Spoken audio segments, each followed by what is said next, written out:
On April 1st, 2026, three federal agencies that oversee your money quietly enacted a rule change that just handed America's largest banks more than $4 trillion in new buying power. Money they'll spend to quietly devalue your dollar. It involves a playbook written in March, a rule that is now finalized. And new Fed Chair, Kevin Warsh's stated mission to shrink the Fed's balance sheet. The Fed didn't print any money. No American voted on it. But two groups won big. Here's exactly how it happened, who won, what's coming next, and how you can protect your dollars. Start with the strangest part. A change this big should have been everywhere. Front page of every paper, lead story on every network. Instead, it made the front page of nothing. Where it got covered at all, it got buried under 9 words of accounting language. A modification to the enhanced supplementary leverage ratio. Say that out loud at dinner and watch people's eyes glaze over. That's the point. Boring is camouflage.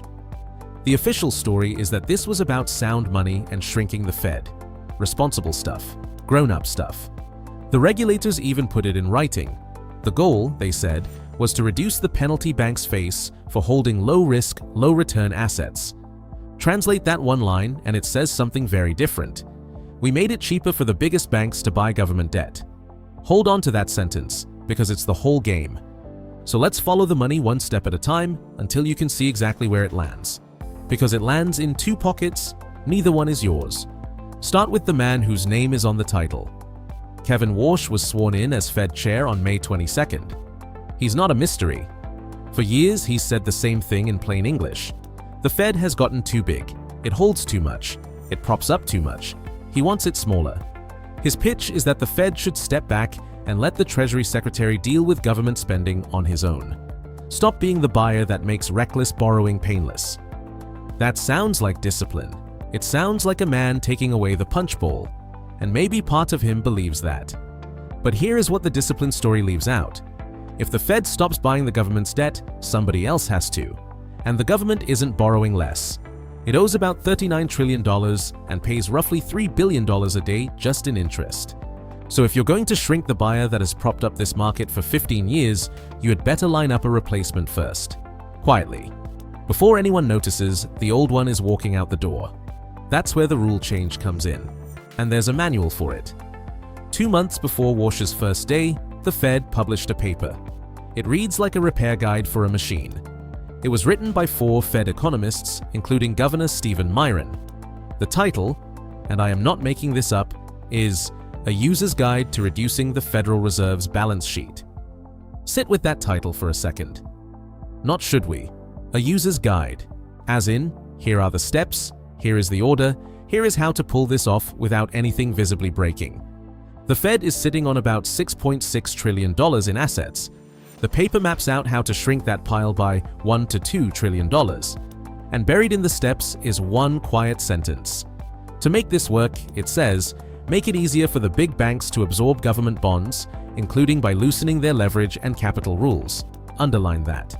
Because 3 weeks earlier, that's exactly what 3 agencies did. The manual described the move. The move has already started. Here is the machine in plain terms. It has 2 levers.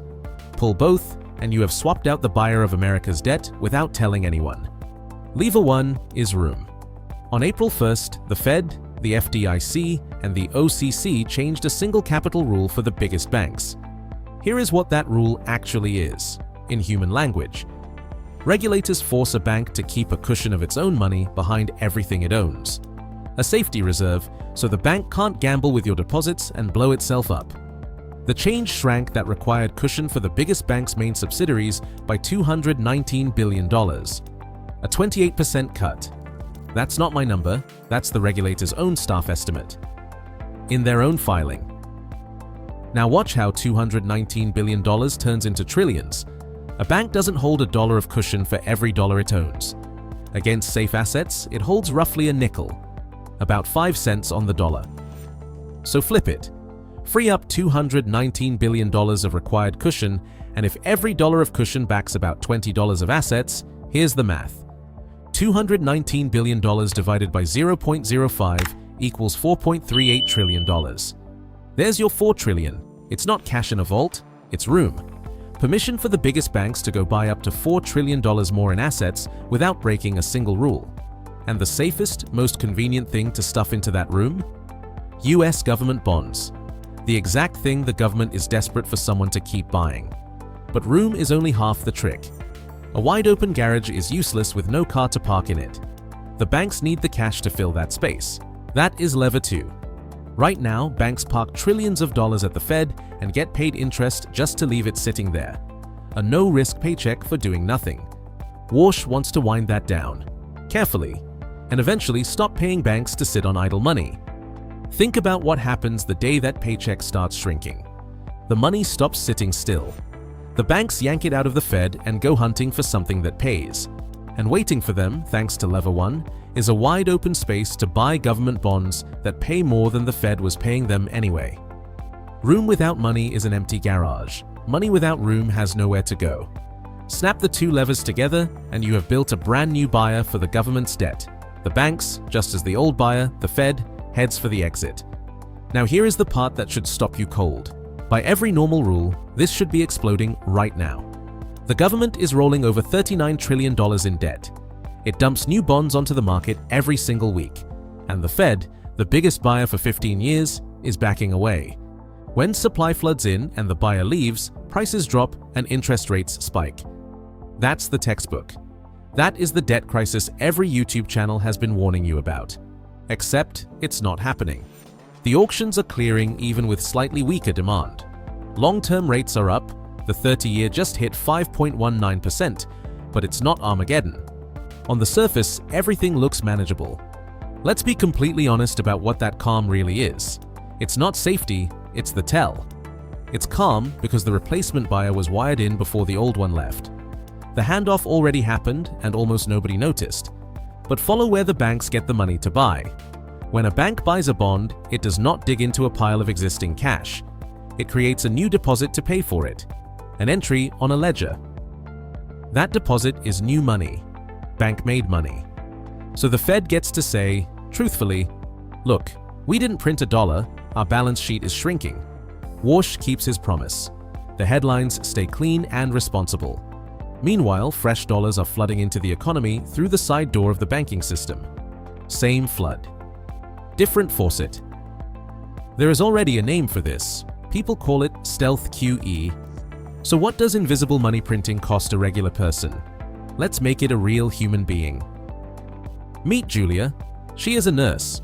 She did everything right, worked the extra shifts, drove the old car 5 years longer than she wanted to, and built up $50,000 in a savings account she's proud of.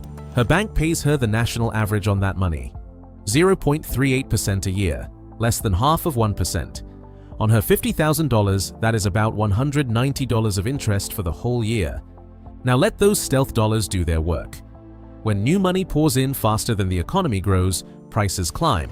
Call it 5% a year. So Julia earns 0.38% while prices rise around 5%. Her money isn't growing, it's melting, losing roughly 4.5% of what it can buy every single year. On $50,000, that is somewhere around $2,250 of purchasing power gone. Every year. Silently. And here's the cruel part. She did not lose it in a crash she could watch on the news. There is no red number on her statement. The balance in her account looks exactly the same. It just quietly buys less gas, less food, less rent. That missing purchasing power did not evaporate. It got transferred straight to the government, which now borrows more cheaply because the banks are wired to keep buying its debt. Julia paid for that. She never got a vote, a bill, or even a warning. If this is the first time anyone has connected these dots for you, do one thing: hit subscribe. This whole channel exists to translate this kind of quiet machinery before it shows up in your grocery bill. Now, let's finish the trail. Let's name the two winners out loud because the entire thing was built for them. Winner 1 is the US government. It has a $39 trillion debt and a buyer problem. This machine manufactures a captive buyer, lets Washington finance itself more cheaply, and pays for it with the slow erosion of everyone's cash. No tax vote required. Winner 2 is the biggest banks. They got $219 billion in capital relief and a near risk-free trade. Take in cheap deposits, buy higher-paying government bonds, pocket the difference. The regulators handed them a guaranteed margin. 2 winners, 1 loser. The loser is anyone whose wealth is sitting in dollars, trusting those dollars to hold their value. So what do you do about it? Let's be blunt about what survives this and what doesn't. The thing that gets quietly destroyed here is cash. That 0.38% savings account is the trap. It feels like the safe choice. It's the safest way to lose slowly. What tends to survive a stealth money flood is anything that reprices when there is more money chasing it. Assets. Things that can't be conjured out of thin air. Gold, energy, productive real estate. Pieces of real businesses that can raise their prices when their costs rise. And if you're interested in adding gold to your portfolio, I've got a link to a free gold IRA report in the description. This is the classic asset owners versus wage earners and savers dichotomy. Asset owners win, wage earners and savers lose. This is not a hot tip. The point is simpler. Stop being the person holding the one thing they are quietly devaluing. And here's what turns this from interesting into urgent. There's a window. History says it takes the market about 60 to 90 days to fully wake up and reprice after a shift like this. That clock started ticking on April 1st. Do the math on today's date and you can see how little of that window is left. By the time this is obvious, by the time it's the headline instead of the footnote, the repricing is done. The cheap assets aren't cheap anymore. The people who moved early already moved. This rule was the starting gun. The buyer has been swapped. The new dollars are already leaking in. The only question left is whether you are standing where that money lands or sitting in an account that is quietly melting. In a future video, I'll show you the second half of this story. How this stealth money flood lights a credit boom that feels fantastic for a while and the cold mathematical reason it can't last. If you want to see the bust coming before everyone else does, that one is for you. And keep the momentum going. Watch The Global Monetary Reset has begun and your savings is the target. It's on your screen. And if this changed how you think about what's happening right now, subscribe. We publish content several times a week breaking down the real signals in the economy so you can see what's coming before it arrives. Remember, this isn't personal financial advice, it's education so you can build your own plan. To help, I've put a link to a free gold IRA report in the description, and I've got discounts on Seeking Alpha products. Their alpha picks are up over 380% since 2022. Check them out. See you in the next video.